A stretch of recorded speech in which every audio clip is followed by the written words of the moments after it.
Au nom du Père et du Fils et du Saint-Esprit, Amen. Le bien de mon Père, bonjour.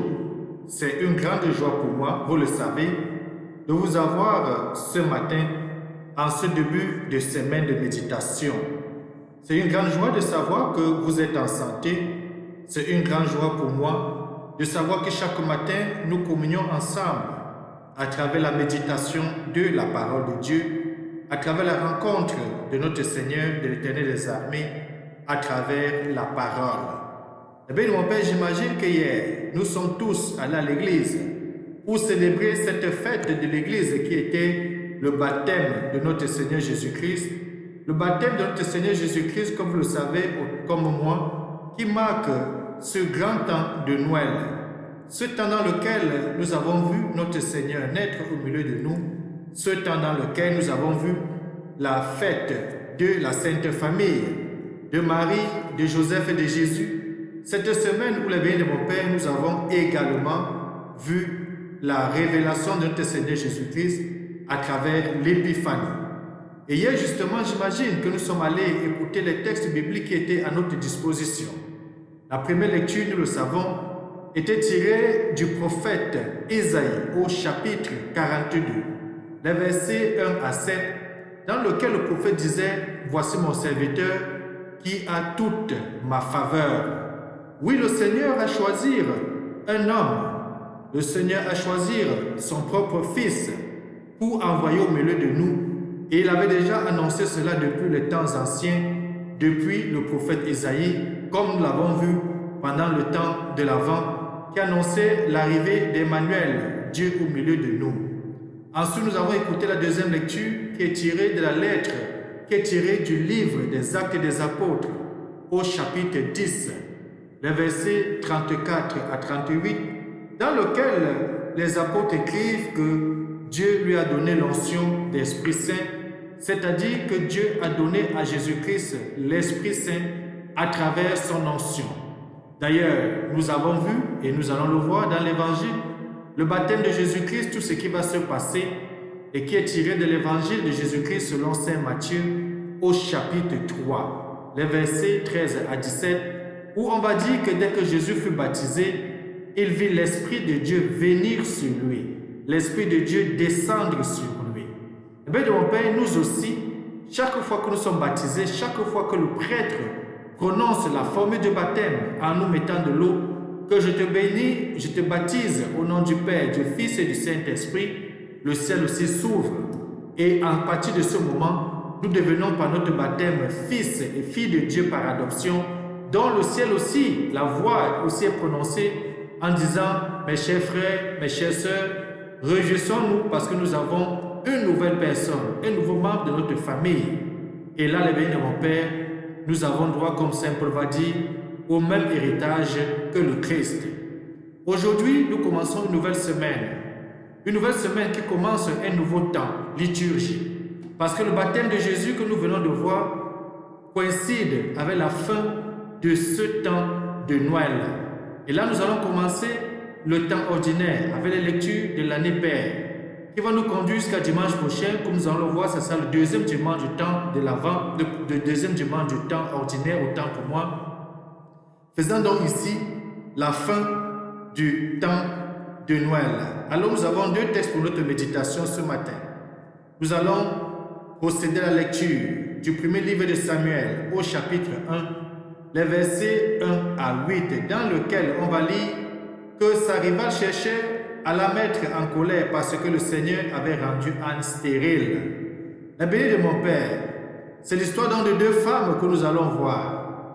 Deux femmes dont l'une est beaucoup aimée, deux femmes dont l'une aura la crainte de Dieu, deux femmes dont l'une sera rendue stérile face à des actes horribles de méchanceté qu'elle va vouloir poser. Ça doit nous aider, les bien de mon Père, de savoir quel est le genre de nos relations que nous avons. Quel est le genre de relations que nous avons à l'égard de notre mari? Quel est le genre de relations que nous avons à l'égard de nos frères et sœurs? Tout ce que nous faisons, n'oublions jamais, a des répercussions tôt ou tard sur nous-mêmes.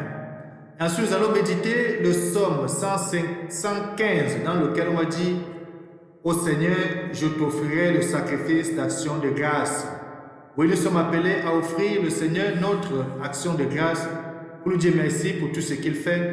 Et enfin, nous allons écouter l'évangile de Jésus-Christ selon saint Marc au chapitre 1, les versets 14 à 20, dans lequel on va encore retentir le mot de la conversion. Convertissez-vous et croyez à l'évangile. Nous allons le lire. Tournons nos sens maintenant à l'intérieur des bénis de mon Père. Apprêtons les textes de méditation d'aujourd'hui à chacun et à chacune. Bienvenue.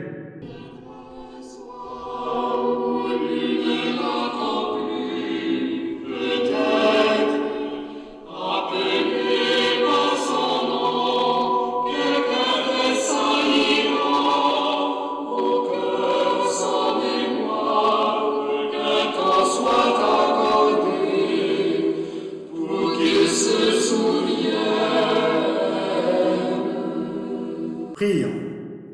Pour ceux qui t'aiment, Seigneur, tu as préparé des biens que l'œil ne peut voir. Répands en nos cœurs la ferveur de ta charité, afin que t'aimant en toutes choses et par-dessus tout, nous obtenions de toi l'héritage promis, l'héritage qui surpasse tout désir.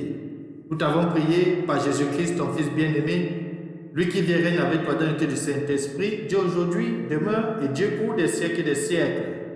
Amen. Les biens de mon Père, tournons maintenant nos pages bibliques au niveau du premier livre de Samuel, au chapitre 1, dans lequel nous allons lire les versets 1 à 8.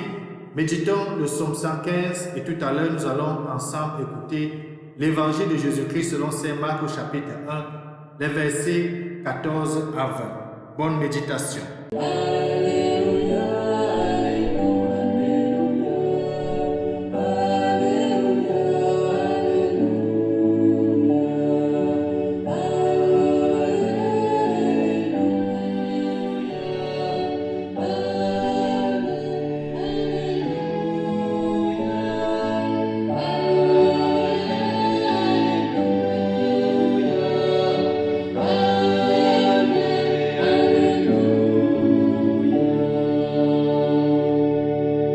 Évangile de Jésus-Christ selon saint Marc au chapitre 1, les versets 14 à 20.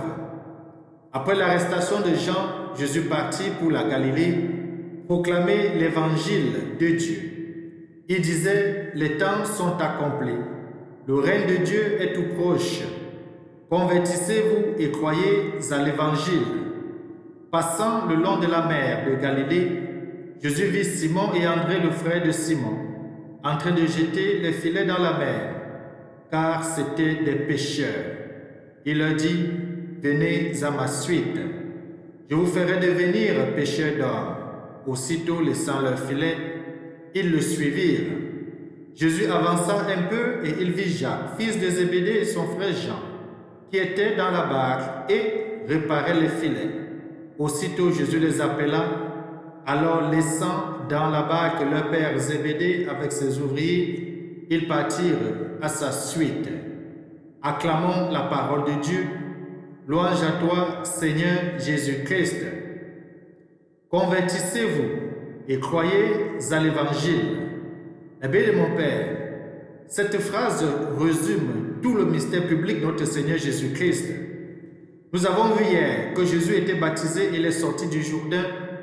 Lorsqu'il est sorti du Jourdain, nous allons le voir plus tard que le récit l'avait amené au désert, où il fut tenté pendant 40 jours, où il passa 40 jours, mais il fut d'abord tenté par le malin sur les tentations que nous allons voir le moment venu au temps de Carême. Mais aujourd'hui, on voit Jésus, justement après son baptême, de commencer son ministère public. Déjà par le baptême, une voix est sortie des cieux en disant: celui-ci est mon fils que j'ai choisi, voici mon fils bien-aimé, Écoutez-le, voici mon fils que j'ai engendré, suivez-le. Et Jésus, le long, comme on le souligne dans l'évangile, le long de la mer de Galilée, qui est un lieu de rencontre, parce que la mer, nous le savons, c'est un lieu où l'activité économique. La mer, c'est le lieu où certaines personnes viennent trouver leur gagne-pain quotidien. C'est dans le lieu où plusieurs personnes pouvaient se rencontrer parce qu'en ce temps, beaucoup étaient des pécheurs. Donc Jésus choisit exactement le lieu où il peut rencontrer le monde, le lieu où il peut rencontrer des personnes. Il va vers des gens pour l'annoncer l'évangile comme le texte nous dit. Et c'est de là qu'il utilise une phrase forte, une phrase formidable, une phrase que chacun et chacune, nous allons écouter le jour du mercredi saint pour commencer le temps de carême. Il dit convertissez-vous et croyez à l'évangile. Convertissez-vous, croyez la bonne nouvelle. En d'autres termes, c'est de changer notre cœur. Changer maintenant notre cœur, les biens de mon Père, parce que nous avons vu pendant tout le temps de l'Avent et le temps de Noël, qui est celui que nous attendions. C'était le Fils de Dieu. C'est Dieu lui-même, selon le prologue de Jean, qui est venu dans le monde, qui est venu à notre rencontre. Et lorsqu'il est venu à notre rencontre, c'est à nous, maintenant les biens de mon Père, d'écouter le message qu'il nous a apporté. Et le message qu'il nous apporte, c'est un message de conversion, c'est un message de changer nos habitudes. Et justement, nous entrons dans le temps ordinaire pour vivre tout ce que nous avons pu apprendre dans le temps, si on veut le dire, le temps extraordinaire ou les grands temps que nous avons vus, le temps de Noël, le temps de l'Avent, où on attendait quelqu'un, où cette personne qui est venue nous a montré qu'il n'était pas son identité, s'est révélé à nous le moment de l'épiphanie, et qui, hier, le jour de baptême, s'est encore révélé autrement par une voix qui certifie exactement que c'est celui que nous attendions depuis longtemps. Aujourd'hui, dans le temps ordinaire, c'est de vivre dans chaque instant avec un temps de grâce. C'est de vivre chaque moment avec un temps de conversion. C'est de vivre tout ce que nous pouvons vivre en nous connectant, en restant en communion avec celui qui, justement, qui est venu nous montrer la voie, qui est venu nous montrer le Père. Et là, nous voyons ce qu'il fait. Il choisit des hommes, des gens qui vont l'aider dans sa mission. Au bord de la mer de Galilée, il a déjà choisi 4 apôtres, comme nous venons de le voir. Jacques et son frère Jean. Avant cela, il a choisi André et son frère Simon. Voilà donc 4 les premières personnes que Jésus va choisir. Mais toi aussi qui m'écoutes aujourd'hui, tu es appelé à faire partie de cette liste-là. Le Christ a choisi, toi qui m'écoutes aujourd'hui, à être son disciple. Quelle sera donc ta réaction? Est-ce que tu seras prêt à faire comme les fils de Zébédée, à l'abandonner dans la barque et ses ouvriers, pour te mettre au service plus grand, pour te mettre à un travail plus grand, pour te mettre à celui-là qui est maître de toutes choses? Est-ce que tu es prêt à aujourd'hui, la bénédiction de mon Père, à abandonner ce qui t'éloigne de Dieu justement pour marcher à la suite de Dieu, pour accepter être son disciple dans tout le milieu où tu te trouves? Eh bien, mon Père, en écoutant la méditation de ce matin, pour moi, c'est une façon de répondre à l'appel du Christ. Et je sais, toi aussi, en écoutant et en partageant dans ton réseau, c'est une façon pour toi d'accepter de suivre le Christ.